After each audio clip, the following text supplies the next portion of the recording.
तसंच सर्व सामाजिक कार्यकर्ते आहेत त्याच्या माध्यमातून आपल्यापर्यंत निरोप आले आणि तरी सुद्धा उशीर होऊन सुद्धा तुम्ही एवढ्या मोठ्या संख्येने इथे उपस्थित राहिलात त्यासाठी आपल्या सगळ्यांचे आभार व्यक्त करतो।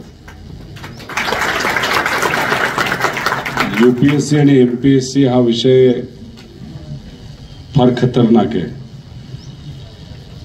सहसा या विषयाला कुठलाही राज्यकर्ता नाही तर आमदार हात लावत नाही, कारण प्रश्न कधी संपतच नाही। दुर्दैव असं सिस्टम मध्ये इतके एरर आहेत, इतका चुका आहेत, कधी कधी माझ्या मनाला शंका येते की ते मुद्दामून त्या चुका ठेवल्यात नाही, ते एरर नाही तर लूपहोल्स ठेवलेत का काय। आणि इतके गॅप्स आहेत की त्या गॅप्समुळे तुम्ही जर बघितलं तुमचा जो पेपर सेट केला जातो तो खूप चांगल्या क्वालिटीचा सेट केला जात नाही। त्या प्रश्नामध्ये चुका असतात आणि मग नंतर तुम्हाला चॅलेंज करावं लागतं, कोर्टात जावं लागतं, त्यामुळे उशीर होतो।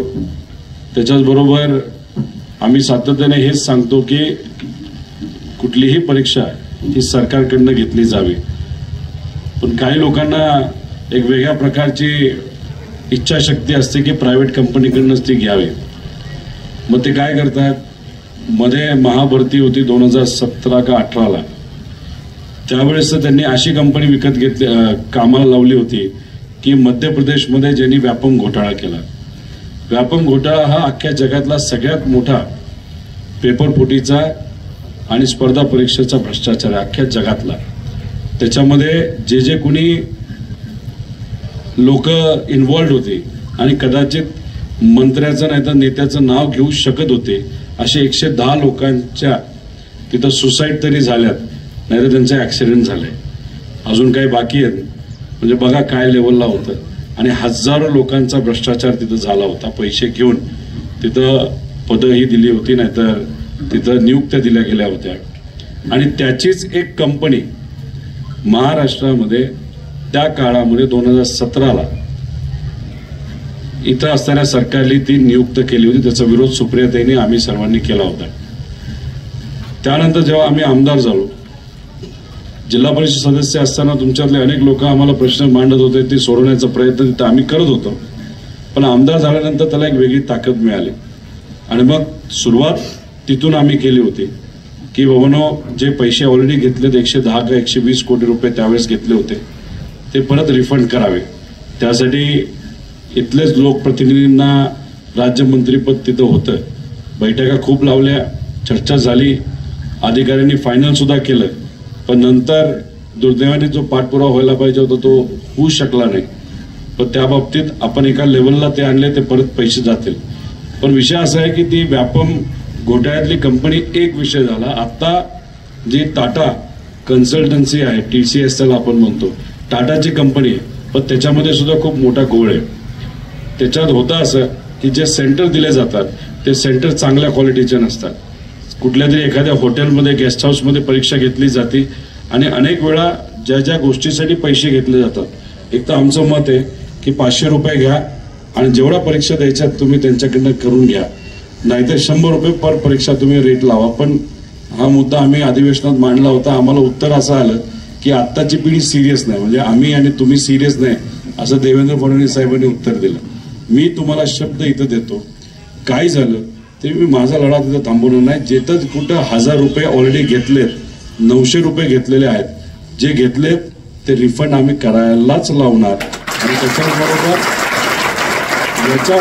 याच्या पुढे तशा पद्धतीने कोणी पैसे घेऊ नये याची सुद्धा दक्षता आम्ही घेणार आहोत।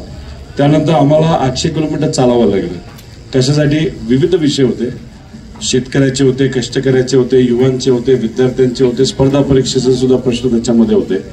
ज्याचा एक महत्वपूर्ण मुद्दा आपण घेतला होता की पेपर फुटीवर कायदा आला पाहिजे। फार सोपा कायदा आहे, 2-3 राज्यांनी तो लागू केलाय। आम्ही काय म्हणत होतो, तो कडक आहे, अजून कडक करा आणि डायरेक्ट तुम्ही कट कॉपी पेस्ट करा, डोकं कशाला लावताय। पण नाही, ह्यांना माहित नाही, ह्यांना काही परीक्षा अशाच काढायच्या होत्या। तलाठीची त्यांनी काढली, नंतर अजून 2-3 परीक्षा त्यांनी काढल्या, त्याच्यामध्ये कदाचित MSCBची पण कुठली ती परीक्षा होती आणि अजून 2-3 डिस्कॉमच्या होत्या कुठल्या तरी। आणि ह्याच्यात मग आम्ही म्हणत होतो की तुम्ही डायरेक्ट लागू करा, पण त्यांनी मग काय केलं, आम्ही जो 800 किलोमीटर चाललो आणि नागपूरला राडा झाला, तुम्हाला बघितलं असेल, आम्हाला तिथं लाठीचार्ज झाला होता आमच्यावर.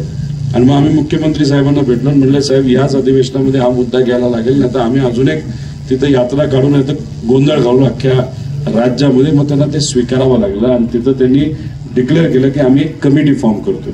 ती कमिटी फॉर्म केली, तर 2 महिने गेले आणि आता कमिटीचा रिपोर्ट आलाय आणि मग आता ती कुठेतरी एक आपला जो पेपरफुटीचा कायदा तो लागू होईल.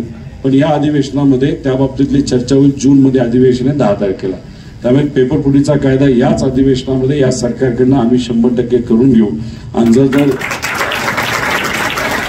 या सरकारने तो केला नाही तर पहिल्या कॅबिनेटमध्ये येणाऱ्या जिथं महाविकास आघाडीचं सरकार 100% येणार, तिथं अधिकाऱ्याने तुमचा कार्यकर्ता म्हणून असा एक कायदा आणेल की अधिकारी सुद्धा धाडस झालं नाही पाहिजे, चोराचं सुद्धा धाडस नाही झालं पाहिजे की कष्टकऱ्याच्या पोरापोरींचे तिथं पेपर फोडायचा असा कायदा या महाराष्ट्रामध्ये आणला. त्याबरोबर MPSCतून पारदर्शकता नव्हती, आम्ही त्यांना टाइम टेबल द्यायला लावलं. टाइम टेबल त्यांनी सुरू केलेलं आहे. सोशल मीडियावर ते नव्हते, सोशल मीडियावर त्यांना येण्यासाठी आम्ही भाग पडलं. त्यावेळेस आपलं जेव्हा सरकार होतं त्यावेळेस बऱ्याच नियुक्त्या राहिल्या होत्या, त्या नियुक्त्या आपण तिथं दिल्या. काही जो मध्ये एक कोटा दिला गेला होता त्याच्यात काही अडचणी होत्या, त्या सोडवल्या. त्या नियुक्त्या आपण 600-700 लोकांच्या तिथं दिल्या. जे काही 22 असे मुद्दे होते त्याच्यातून माझ्या अंदाजाने 9,000 मुलांना तिथं त्याचा फायदा झाला नियुक्तीच्या बाबतीत. यासाठी पुढाकार मी आणि माझ्याबरोबर काही नवीन आमदार असतील त्यांनी तिथं त्या बाबतीतला केला. त्याच्या व्यतिरिक्त काही नवीन गोष्टी सिस्टममध्ये आणण्यासाठी, जसं मी ऑनलाईन नाहीतर सोशल मीडिया असेल, टाइम टेबल तुम्हाला देणं असेल. त्याच्याचबरोबर मला अजून आठवत आहे महाविकास आघाडीमध्ये मी आणि काही कार्यकर्ते मिळून टेबल टू टेबल आम्ही फिरलो होतो. कशासाठी की नवीन भरती करण्यासाठी ज्या मागण्या कराव्या लागतात जागेच्या त्या विभागाकडनं येत असतात आणि विभाग ती मागणीच करत नव्हतं. आणि मग त्या बाबतीतली मागणी व्हावी यासाठी मी टेबल टू टेबल विभाग टू विभाग फिरल्यानंतर त्यावेळेस तिथं मोठ्या प्रमाणात मागण्या झाल्या आणि त्या मागण्या झाल्यानंतर आता जे काही तुम्हाला परीक्षा दिसत आहेत त्या परीक्षा त्या मागण्याचा रिझल्ट आहे आणि आता त्या परीक्षा तिथं सुरू झालेल्या आहेत. त्यात पण काही घोळ आहेत, वयाचा घोळ आहे, पोलीसमध्ये भरतीच्या बाबतीतले काही मुद्दे आहेत. तर हे सगळे मुद्दे 100% आम्ही सर्वजण त्या बाबतीत लक्ष घालून ते कसे होतील यासाठी प्रयत्न करू. तुमचे विषय हे महत्वाचे आहेत.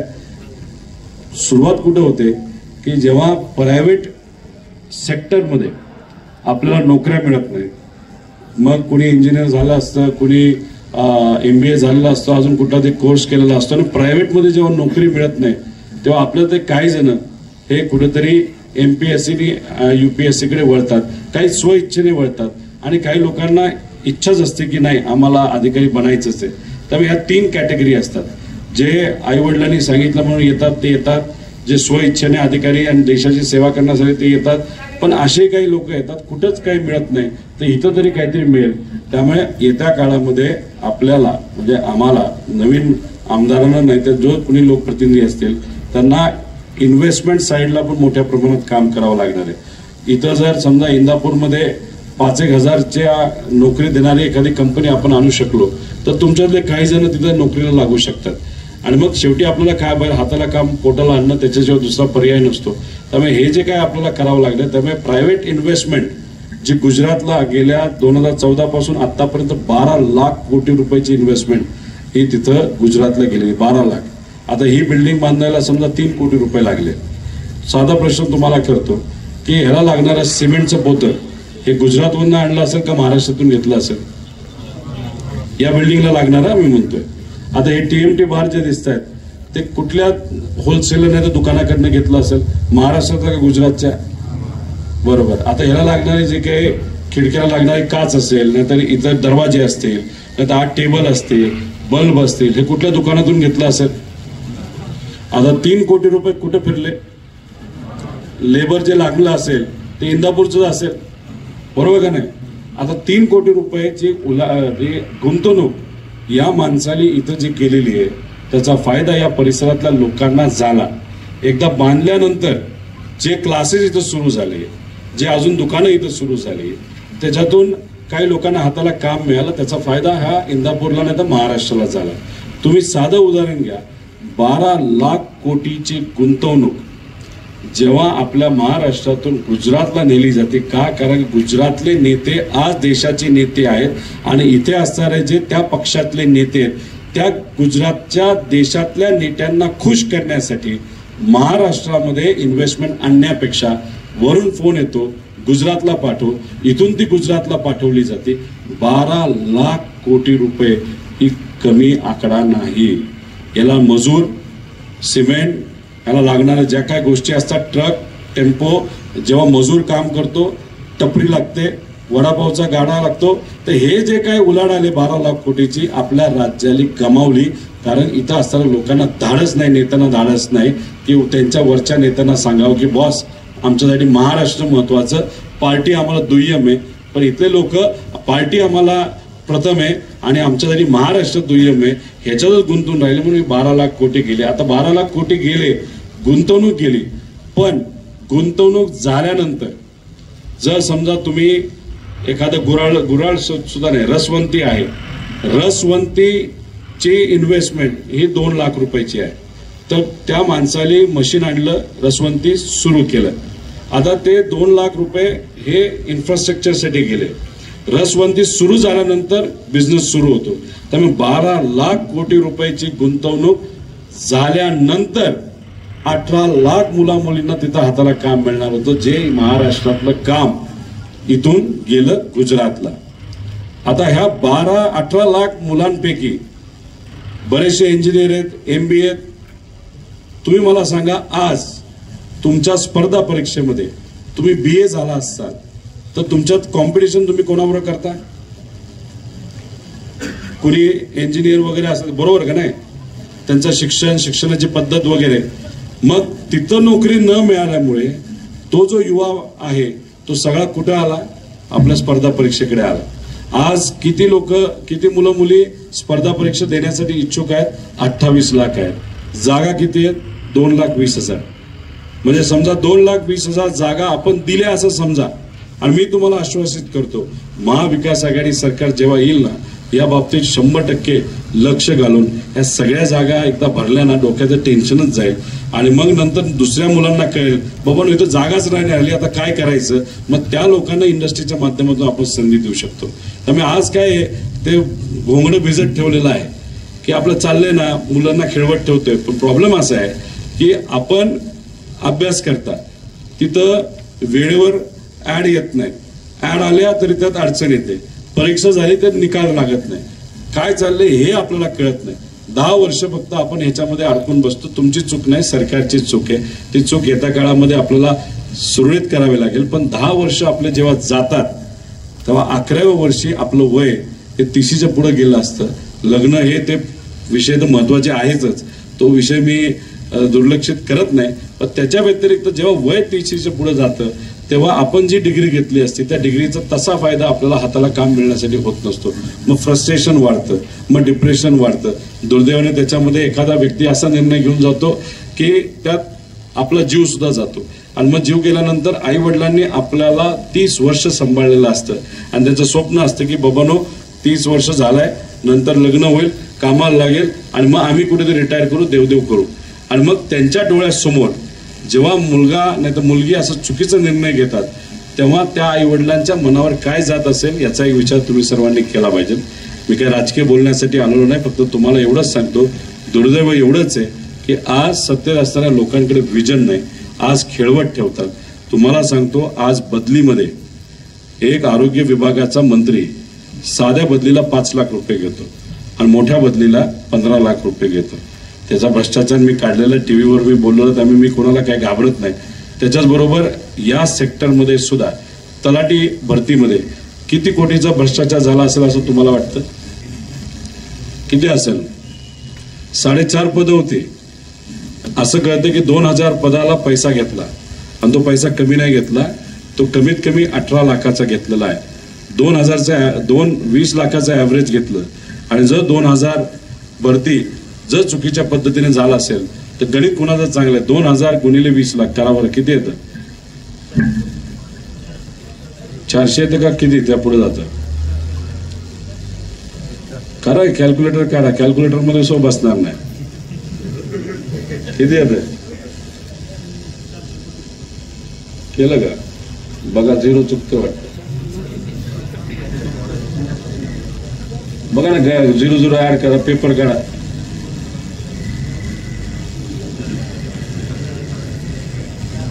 मला मोबाईलवर बसेल असं वाटत नाही. किती? 4000 कोटी.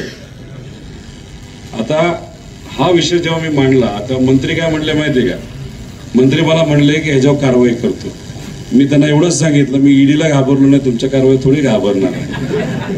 माझं एक स्वप्न आहे की तुमची ही जी सिस्टम आहे, जे आपण स्पर्धा परीक्षा म्हणतो, ती इतकी पारदर्शक करायची की उद्या जाऊन अधिकाऱ्यांनी हस्तक्षेप नाही केला पाहिजे आणि मंत्रालय सुद्धा हस्तक्षेप केला नाही पाहिजे. कारण होतं असं की ह्याच्यामध्ये समजा एका तलाट्याने 20 लाख रुपये दिले, त्याचा दुर्परिणाम तिथंच थांबतो असं नाही. 20 लाख म्हणजे ज्याच्याकडे पैसा आहे तो 20 लाख रुपये देणार, आणि जो पैसा देऊन तलाठी होणार आहे समजा, तर मग तो उद्या जाऊन शेतकऱ्याला काय म्हणणार? तुझं काम नंतर करतो, आधी माझे पैसे वसूल करू दे. आणि 20 लाख वसूल करता करता त्याची जर सवय त्या तलाट्याला लागली, तो 20 लाखावर थांबणार आहे का? तो पुढे जाणार. म्हणजे करप्शन हे एखाद्या चुकीच्या व्यक्तीने जर सिस्टम मध्ये सुरू केलं, ते फार खालच्या लेवलला जातं आणि त्याचा परिणाम हा सामान्य व्यक्तीला होत असतो. ही गोष्ट आपण सर्वांनी मनामध्ये ठेवा. तुमचे अनेक प्रश्न आहेत, मला माहिती आहे. आता आम्ही मध्ये आमच्या यात्रेमध्ये आम्ही हाही मुद्दा घेतला होता, तलाठीने तहसीलदारांनी जे क्लास 1चे पद आहेत ते वाढून घ्यावे. त्यांनी तिथं मी अधिकाऱ्यांना सुद्धा भेटलो होतो. ती प्रक्रिया आपण सुरू केलेली आहे दबाव करून. त्यानंतर अजून काही पदांच्या ज्या सुरू झाल्या नव्हत्या त्या बाबतीत सुद्धा आम्ही थोडंसं तिथं बोललेलो आहे. त्यामुळे तुमचे बरेच मुद्दे आहेत. पुण्याची तुमची गँग ही आम्हाला सातत्याने तिथे भेटत असते, बोलत असते. वयाचा प्रश्न मी घेतलाय वाढवायचा, पण अधिकारी आणि सरकार त्या बाबतीत खूप सकारात्मक आहे असं वाटत नाही. पोलीस भरतीचा पण तो मुद्दा होता. अजून याच्या व्यतिरिक्त कुठले मुद्दे राहिलेत का तुमचे? अजून आहे का? ग्राउंडचं काय झालंय? पोलीस भरती काय?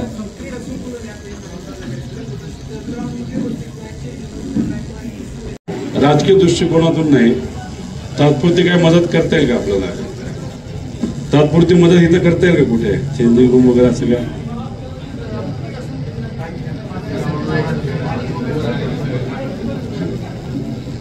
बरं, मी काय करतो आता, ओपनली काय बोलत नाही.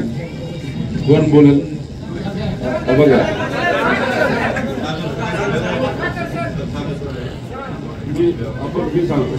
बाकी काय अजून? त्यानंतर माझ्यावर कारवाई होणार म्हणजे होणार हे मला माहित होतं, पण कारवाई होणार हे माहित असताना सुद्धा जेव्हा तुम्ही भूमिका घेता त्याला आपण खरी भूमिका म्हणतो. आणि ती भूमिका आपल्या जीवनामध्ये घेणं फार महत्वाचं आहे. लोक सांगतात म्हणून हे करायचं ते करायचं हे होऊन चालत नाही. आमच्या बऱ्याच कारवाई झाल्यात, अजून बऱ्याच कारवाई होतील. लोकसभा झाल्यानंतर कदाचित अरविंद केजरीवाल साहेबांसारखं सुद्धा माझ्यावर कारवाई केली जाईल असं मला काही भाजपच्या लोकांनी मला सांगितलेलं आहे, जे कोर टीम मध्ये तिथं बसतात आणि म्हणतात की लोकसभा होऊ द्या, झाल्यानंतर त्याच्याकडे बघूच आणि अरविंद केजरीवाल करू असं सांगितलं. आम्ही नाही घाबरत. त्याकडे लहान मुलं असतील, तुमच्या बहिणीची, मोठ्या भावाची मुलं असतील, जे तुमच्याकडे हिरो म्हणून नाही तर हिरो म्हणजे एक हिरोईन नाही तर हिरो म्हणून म्हणजे एक रोल मॉडेल, इन्स्पिरेशन म्हणून तुमच्याकडे बघता. आणि अशात जेव्हा तुम्ही एखादा चुकीचा निर्णय जेव्हा घेता आणि घरात त्या बाबतीत चर्चा होते, लहान मुलं जेव्हा साईडला बसलेली असतात, लहान मुलांच्या मनावर खूप मोठा प्रभाव होतो. आता मी जी भूमिका घेतली साहेबांबरोबर विचारासाठी लढण्याची, कारण साहेबांनी जो 60 वर्ष विचार जपला तो आत्ता सुद्धा जपत आहेत, त्यांनी त्याच्यामध्ये भूमिका बदललेली नाही. आता माझी मुलं मला जेव्हा विचारले, जेव्हा ही घटना घडली कुटुंब फुटण्याचा, तर माझ्या मुलांनी मला विचारलं की माझी मुलगी 10-11 वर्षाची, मुलगा 6-7 वर्षाचा आहे, लय कलाकार आहेत, पुढची पिढी फार पुढे जाणार आहे असं मला वाटतं, म्हणजे अडचणीतच आणणार आहे मला वाटतं, म्हणजे चांगल्या दृष्टिकोनातून. आता त्याच्यात त्यांनी मला विचारलं की तू, म्हणजे ते मला अरे तुरे म्हणतात, की तू आजोबा बरोबर आहे का काका बरोबर ते सांग, कधी घटना घडली तेव्हा. मी म्हणलो बाबा का बरं? नंतर त्यांचं तुला प्रश्न काय विचारलाय तेवढंच उत्तर दे, म्हणून मी घाबरतो पुढच्या पिढीला. मी म्हणलो मी आजोबा बरोबर आहे. तर म्हणलं गुड, तू जर आजोबा बरोबर नसता राहिला तर आम्ही तुझ्याबरोबर बोललोच नसतो असं माझ्या मुलाने तिथं मला सांगितलं. महत्वाचं काय, माझी मोठी मुलगी मला सांगत होते, तिने मला काय सांगितलं, डॅडा की तू जर चुकीचा निर्णय आज घेतला असता, आज ठीक आहे आम्ही स्कूलमध्ये आहोत, आम्ही शिकतो आहोत, आम्ही तुझ्यावर अवलंबून आहे म्हणून आम्ही शांत बसलो असतो, पण आम्ही एकदा मोठं झालो असतो ना तर कदाचित तुलाही आम्ही सांगितलं असतं की आता खूप झालं, तू आम्हाला आता शिकवलं, मोठं गेलं, तू तुझं वेगळं घर बघ. म्हणजे त्याचा अर्थ काय की मी जर माझ्या आजोबावर चुकीच्या पद्धतीने वागलो असतो तर मला माझी अशी भीती होती की 15 वर्षानंतर माझी मुलं मला म्हणली असती, जा आता गेट आउट, तू दुसऱ्या घरी जा. का ते रेफरन्स देऊ शकलो असतात, मला युक्तिवाद का राहिला नसता, कारण मी माझ्या आजोबावर असं वागला असतो. त्यामुळे आपण जे आज वागतो ते आपली पुढची पिढी बघत असते. त्यामुळे तुम्ही जे आहात युवा पिढी, तुमच्यावर पुढची पिढी म्हणजे जे कोणी तुमचे लहान भावंड असते तर तुमच्याकडे रोल म्हणून बघत आहात. त्यामुळे योग्य असा निर्णय या इलेक्शनमध्ये तुम्ही सर्वजण घ्याल असा विश्वास वाटतो. आणि भेदभाव प्लीज कृपा करू नका. दंगल आणि हे जे सगळे विषय आहेत ना, त्यात गरीबाच्याच पोराच्या डोक्यात दगड पडतो, गरीबाचंच पोरग दगड मारतं, त्यानंतर गरीबाचंच घर जळतं, गरीबाचंच दुकान जळतं, याच्यामध्ये नुकसान गरीबाचंच होतं. जे कोणी हे घडून आणतात ते एसी मध्ये बसलेले असतात, तमाशा वागतात, त्याच्यात ते पद घेतात, मंत्री बनतात, पण नुकसान हे आपलंच होतं. त्यामुळे उद्याच्या काळामध्ये जाती आणि धार्मिक विषयावर जर कुणी भेदभाव करत असेल त्याच्याकडे दुर्लक्ष करा. त्यांना एवढंच म्हणा, मुद्द्याचं बोला, आमच्यासाठी तुम्ही काय करताय हे सांगा. आणि हा प्रश्न जेव्हा तुम्ही विचारायला लागाल तेव्हा खऱ्या अर्थाने विकास हा होईल. एवढंच इथं सांगतो. सरांचं, सागर सर आणि सर्व सरांचं मी इथं आभार व्यक्त करतो की त्यांनी हा संवादाचा कार्यक्रम इथं ठेवला. मला सांगितलं होतं महारुद्र पाटील साहेबांनी 5 मिनिटात विषय संपवा, पण युवा जेव्हा समोर येतो तेव्हा हा युवा जागा होतो आणि ते बोलायलाच लागतो. विषय झाला त्यासाठी मी दिलगिरी व्यक्त करतो. त्याच्याच बरोबर ज्या लोकांना नियुक्त्या मिळालेल्या आहेत त्यांचं मी अभिनंदन परत एकदा करतो. आणि अशाच विषयाला आपल्या विचाराचं सरकार आल्यानंतर तुम्ही निश्चिंत राहा. हाच तुमचा कार्यकर्ता. तुम्ही बघा, जो आज बोललेलो आहे त्या सगळ्या गोष्टी 100% मी करणार म्हणजे करणार असा शब्द इथं देतो. थांबतो. जय हिंद, जय महाराष्ट्र. एबीपी माझा, उघडा डोळे बघा नीट.